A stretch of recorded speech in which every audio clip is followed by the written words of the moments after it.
Hi students, ఈరోజు మనం question number 16లో ఉన్నటువంటి combine the following sentences using who. ఇక్కడ ఈ క్వశ్చన్ నెంబర్ 16లో ఈ సెంటెన్స్ని హూతో కానీ విచ్తో కానీ దట్తో కానీ కంబైన్ చేయండి అని అడుగుతుంటారు.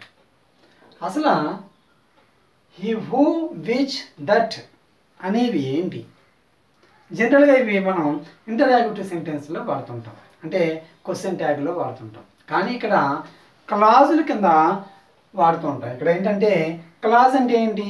ఒక మెయిన్ క్లాజ్ కానీ సబార్డినేట్ క్లాజ్ కానీ ఉంటుంటాయి. ఇవి ఒక క్లాజ్ అంటే clause is a meaningful sentence. It's a part of A sentence.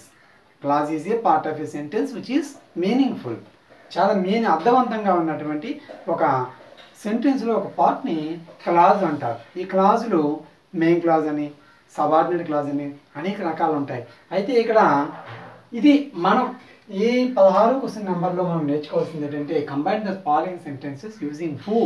Who అనేది ఏంటంటే ఇక్కడ రిలేటివ్ ప్రొనౌన్స్. అలా ప్రొనౌన్స్ అంటే ఏంటి? ప్రొనౌన్స్ అంటే సర్వనామాలని మనకు తెలుసు. అయితే ఈ సర్వనామాలు ఏంటి? He, she, it, I, we, you ఇవన్నీ కూడా పర్సనల్ ప్రొనౌన్స్. అలాగే పర్సనల్ ప్రొనౌన్స్ అని, రిఫ్లెక్సివ్ ప్రొనౌన్స్ అని, డిస్ట్రిబ్యూటివ్ ప్రొనౌన్స్ అని, రిలేటివ్ ప్రొనౌన్స్ అని, ఇలా ఇంటరాగేటివ్ ప్రొనౌన్స్ అని అనేక రకాలు ఉన్నాయి. ఇక్కడ ఏంటంటే హూ, ఇక్కడ మనం హూ, విచ్, దట్ ఇవి ఏంటంటే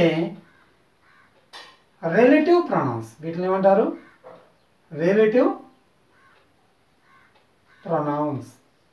రిలేటివ్ ప్రొనౌన్స్ అంటే ఏంటి? ఇక్కడ ప్రొనౌన్స్ చేసేటటువంటి పనులే ఇవి చేస్తుంటాయి కాబట్టి వీటిని రిలేటివ్ ప్రొనౌన్స్ అంటారు. ఈ రిలేటివ్ ప్రొనౌన్స్లో ఈ హూ అనే విషయంలో మనం 2 క్లాజులు నేర్చుకోవాలి. ఒకటి defining relative clause, non defining relative clause. ఇక్కడ చూడండి, ఇక్కడ the woman taught him surfing. She had been beaten by a shark. This is the one sentence. You have to combine these 2 sentences by using who. Who ఉపయోగించి మొత్తం ఈ సెంటెన్స్ని మనం కలిపి రాయాలి, ఒక సెంటెన్స్ కింద రాయాలి, దాన్ని రిలేటివ్ క్లాజ్లో రాయాలి. చూడండి, ఇక్కడ the woman taught him surfing. ఆయనకి నిక్కుకి సర్ఫింగ్ అనేది నేర్పింది ఎవరు? The woman. She had been bitten by a shark. ఆమె షార్క్ చేప చేత కరవబడింది. She had been bitten by a shark. Okay, the woman. ఇక్కడ చూడండి, నేను దీన్ని హూతో కంబైన్ రాస్తున్నాను. The woman who had been, the woman who had been bitten by a shark, comma, taught him surfing. The woman who had been bitten by a shark taught him surfing. Okay, now come to the next sentence. Nick now lives in Los Angeles. He was born in Melbourne, Australia. Nick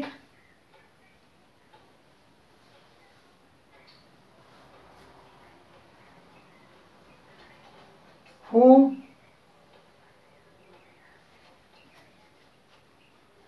was born in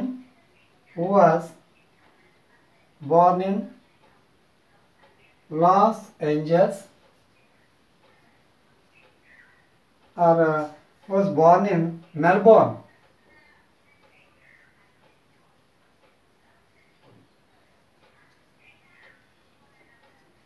Australia. Nick, who was born in Melbourne, Australia,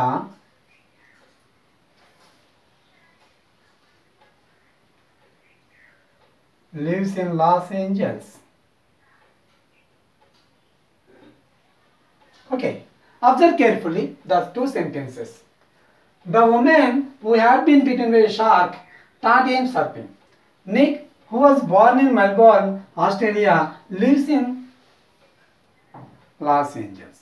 okay, ఇక్కడ చూడండి, ఇక్కడ women ఎవరైతే shark చేత కలవబడిందో ఆమె ఈ surfing నేర్పింది నీకు, taught him surfing అని చెప్పేసి అన్నారు కదా.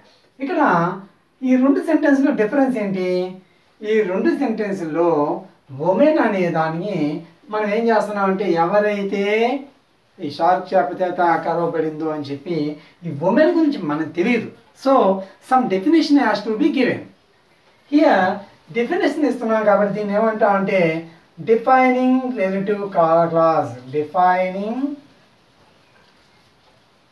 Relative class, defining relative class అంటారు దీన్ని. మరి దీన్ని ఏమంటాం? ఇక్కడ Nick who was born in Melbourne, Australia, lives in Los Angeles. Is there any definition? Nick గురించి అయినా డెఫినేషన్ చేస్తున్నామా? Nick lives in Los Angeles అని చెప్తే సరిపోతుంది. కానీ but here some extra information will be given but not it is defining. So it's a non defining relative clause. Non defining relative class.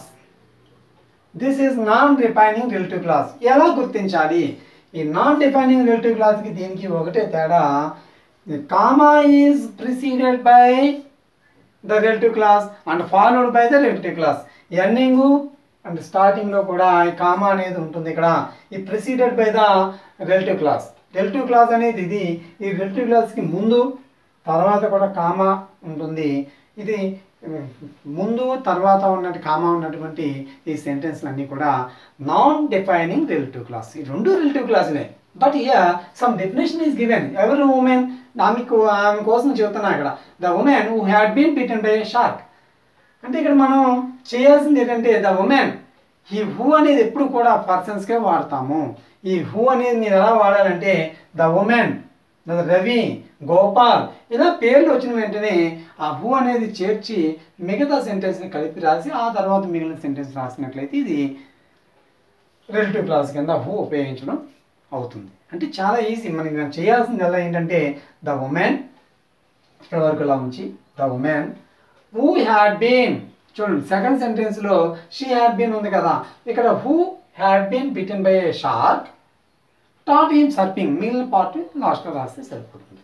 అలాగే ఇక్కడ non defining relative clause చూడండి. Nick now lives in Los Angeles అన్నాను. ఇక్కడ ఏం చేస్తున్నాం? Nick అని చెప్పి comma పెట్టి who was born in Melbourne, Australia, now lives in Los Angeles. అంటే ఇక్కడ కామా అనేది మాత్రం పెట్టుకోవాలి. The next example, the people must not throw stones. They live in glass houses. Here two sentences are there. The people must not throw stones. They live in glass houses. చూడండి ఇక్కడ must not throw stones. People రాళ్ళు విసరకూడదు. They live in glass houses. వారు glass హౌస్లో నివసిస్తున్నారు. ఈ రెండు సెంటెన్స్ని హూతో కలపాలి. రిలేటివ్ ప్రొనౌన్ అయినటువంటి హూతో కలపాలి. చూడండి ఇక్కడ ఏం చెప్పాను నేను? హూ అనేది ఎప్పుడు కూడా పర్సన్స్కి మాత్రమే వాడతాము. విచ్ అనేది పర్సన్స్కి వాడతాం, థింగ్స్కి వాడతాము. దట్ అనేది పర్సన్స్కి వాడతాము, థింగ్స్కి వాడతాము. ఇక్కడ హూ అనేది పర్సన్స్ కాబట్టి చూడండి ద పీపుల్. ఏం చెప్పాను నేను ఇందాక? ద పీపుల్ వెంటనే హూ స్టార్ట్ చేసాను. హూ దే తీసి హూ పెట్టాను అనమాట. ఇక్కడ who live in glass houses must not throw stones. చూడండి చాలా ఈజీ. ఏం చేయాలంటే ద పీపుల్ హూ తగిలించి who live in glass houses. Second సెంటెన్స్లో who live in glass houses must not throw stones. This is enough. ఇక్కడ చూడండి Napoleon అంటే నేను ఏం చెప్పాను? హూ. నెపోలియన్ ఇక్కడ హీ తీసి Napoleon who won the French honour French honor, Napoleon, who won the French honor, comma, died at Saint Helena. Observe carefully the two sentences. What is the difference between two sentences? Only comma. Why? Why do we put comma before the relative clause and after relative clause? After preceding place and following place లో ఎందుకు comma ఉంచాం? ఎందుకంటే ఇక్కడ Napoleon died in Saint Helena. Napoleon గురించి మనకు తెలుసు, Saint హెలెనాలో చనిపోయాడు. ఇవి కోసం ఏం డిఫైన్ చేయవలసిన లేదు. Is there any definition? Is there any need to define Napoleon? Napoleon define చేయవలసిన అవసరం ఉందా? Napoleon died at Saint Helena, చనిపోయాడు. ఎవరైతే ఫ్రెంచ్ ఆనర్ సంపాదించాడో, ఎవరైతే విన్ అయ్యారో, ఫ్రెంచ్ ఆనర్ తీసుకున్నాడో ఆయన సెయింట్ హెలెనా చనిపోయాడు. అంటే it's only extra information. This is only extra information. కాబట్టి దీన్ని ఏమంటామంటే non defining relative clause. Non defining relative clause. Non-defining relative clause. But what about the first sentence? The people who live in glasses must not throw stones. ఇక్కడ the people must not throw stones. A people ఎవరు వాళ్ళు? కాబట్టి some definition is needed. Definition కావాలి. కాబట్టి who lives in glass houses అనేది ఒక define చేస్తున్నాం కాబట్టి దీన్ని డిఫైనింగ్ రిలేటివ్ క్లాజ్ అంటారు. Defining relative clause. ఓకే, మనం డిఫైనింగ్ రిలేటివ్ క్లాజా, నాన్ డిఫైనింగ్ రిలేటివ్ క్లాజా అనేది విషయం తెలుసుకోవడానికి తప్ప ఎగ్జామ్లో మాత్రం మన హూతో కంబైన్ చేయమంటాడు అంతే. కాబట్టి మీరు ఏం చేయాలంటే ఆ పర్సన్ పేరు తర్వాత హూ పెట్టి ఆ సెంటెన్స్లో ఉన్నటువంటి మిగతా పార్ట్ రాసి ఈ పీపుల్ తీసి మస్ట్ నాట్ త్రో స్టోన్స్ రాస్తే సరిపోతుంది. ఈ విధంగా మనం ఈ కంబైన్ చేస్తే సరిపోతుంది. అంటే ఇన్ఫర్మేషన్ మీకు తెలియడం కోసం డిఫైనింగ్ రిలేటివ్ క్లాజా, నాన్ డిఫైనింగ్ రిలేటివ్ క్లాజా అని మీకు చెప్తున్నాను అంతే. కాబట్టి మీరు ఈ రిలేటివ్ క్లాజ్ ఎందుకు వచ్చింది? హూ అనేది రిలేటివ్ ప్రొనౌన్, విచ్ అనేది రిలేటివ్ ప్రొనౌన్, దట్ అనేది రిలేటివ్ ప్రొనౌన్. సో ఈ రిలేటివ్ ప్రొనౌన్స్తో కలిపి రాస్తున్నాం కాబట్టి వీటిని అన్నింటిని కూడా ఏమంటాం? రిలేటివ్ క్లాజెస్ అంటాం.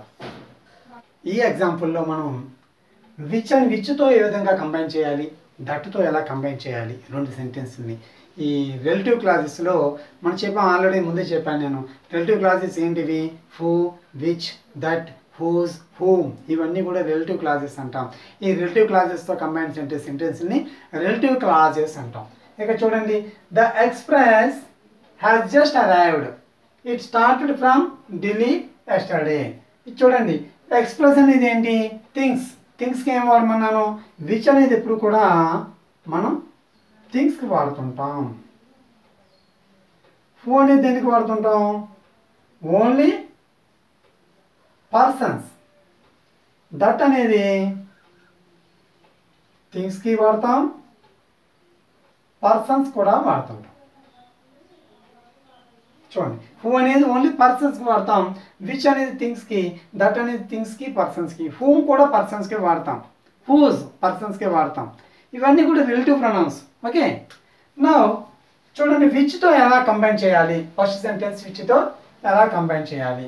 The express has just arrived, ఇప్పుడే వచ్చింది.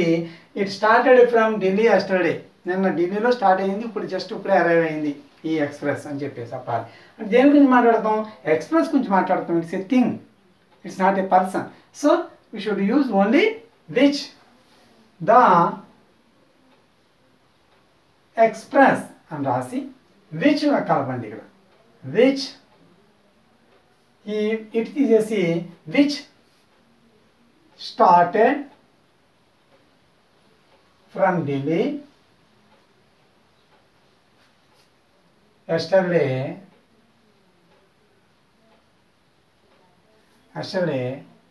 has just arrived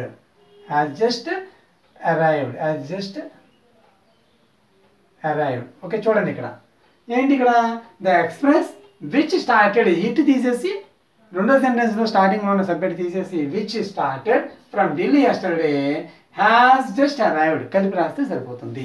మీరు చాలా ఈజీగా మార్కులు మనం తెచ్చుకోవచ్చు ఇందులో. ఎందుకంటే 2 మార్క్స్ ఈజీగా గెయిన్ చేయొచ్చు. చాలా సులువైనటువంటి విధానం. చూసి భయపడి ఈ సెంటెన్స్ మనం కలపలేమని చెప్పి అనుకోకలేదు. ఏమి మనం టెన్షన్ మార్చవసరం లేదు, ఇక్కడ ఆబ్జెక్టివ్స్ ఏం మార్చవసరం లేదు. ఉన్న వాటిని ఉపయోగించుకుని మనం కంబైన్ చేస్తే సరిపోతుంది. This is the house Gopal built it. ఇక చూడండి, this is the house Gopal built it. ఇక్కడ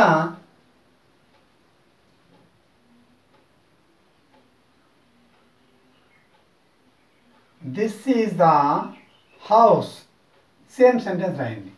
దట్ కలిపి గోపాల్ బిల్ట్ ఇది తీసేసి సరిపోతుంది. దట్ క్లాస్ వాడాలంటే చాలా easy. This is the house that Gopal built అంటే 2 సెంటెన్స్ల మధ్యలో డట్ పెడితే సరిపోతుంది. ఇది కూడా ఈ రిలేటివ్ క్లాజ్లోకి వస్తుంది. అంటే మనం ఇచ్చిన సెంటెన్స్ని ఒకసారి చదవండి. చదివి అక్కడ పర్సన్ అయితే ఆ పర్సన్ పక్కన హూ, అక్కడ ఆబ్జెక్టివ్ కింద అంటే హూమ్, లేకపోతే హూజ్ ఎవరిదైతే అని మీనింగ్ వచ్చినప్పుడు హూజ్. అలా కాకుండా పర్సన్ గురించి వచ్చినప్పుడు నిక్ అని వచ్చింది, లేదంటే విజయ్ వచ్చింది. Who has started this meeting has completed. ఇలా మనం ఈ హూ అనేది వాడుతుంటాం. విచ్ అనేది ఏంటంటే ఏదైనా థింగ్స్ వచ్చినప్పుడు which started from Delhi yesterday has just arrived అంటే ఇక్కడ విచ్ అనేది వాడుతుంటాం. విచ్ అనేది ఓన్లీ థింగ్స్. ఇక దట్ అనేది చెప్పాను నేను. దట్ అనేది దేనికి వాడతాం? It is used for both persons and things. పర్సన్స్కి వాడతాం, థింగ్స్కి వాడుతుంటాం. ఇక్కడ this is the house that Gopal built. ఇక నెక్స్ట్ వీడియోలో మనం ఈ మిగిలిన ఈ గ్రామర్ పాయింట్స్ అన్నీ కూడా చేస్తాను. అవన్నీ కూడా మీరు చూసి ప్రాక్టీస్ చేయండి. ప్రాక్టీస్ చేసినట్లయితే ఈజీగా మార్క్స్ గెయిన్ చేయడానికి అవకాశం ఉంటుంది.